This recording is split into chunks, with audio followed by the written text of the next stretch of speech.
Hey guys, welcome back to another video.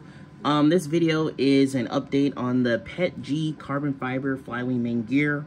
There was also something else I noticed when I was getting ready to change it to the ABS glass fiber main gear.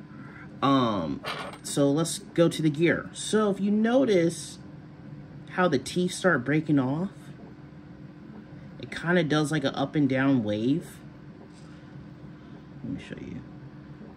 Well, I think what caused that to happen is that, and then before I get ahead, sorry, I jumped ahead. My gear is slightly bent. Slightly. Now, the only reason it bent is because of this metal ring support that holds the gear, and it's actually bent. I did not catch this the first time because it fits perfectly in there.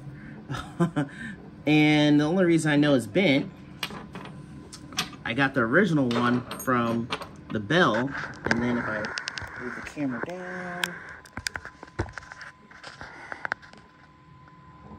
see the one on the left is the bent one, and the one on the right is the original from the manufacturer.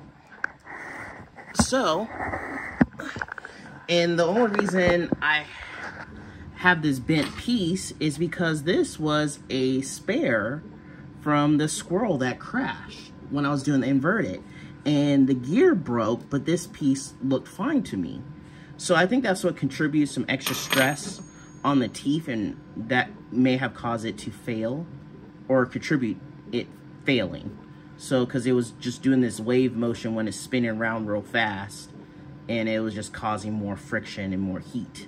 So I just want to clarify that. I think this is the main reason why it was a contributing factor to this gear failing. Unfortunately, I didn't test the heat, but I think doing the wave motion did cause some more stress because this piece was not, this piece is bent. So you can see right there. So I think that was the culprit for that one, but like I said, we may revisit PETG again, but as of right now, we got to keep going forward with all the other different filaments. So I hope you enjoyed this little video and this helped you out when you're doing your 3D prints so you can find the best material. So stay tuned for the next video. It's going to be the ABS glass fiber. Unfortunately, I got some bad weather this weekend, so hopefully if it clears up, we'll be able to have a flight on that too. So thank you for watching, and have a good one.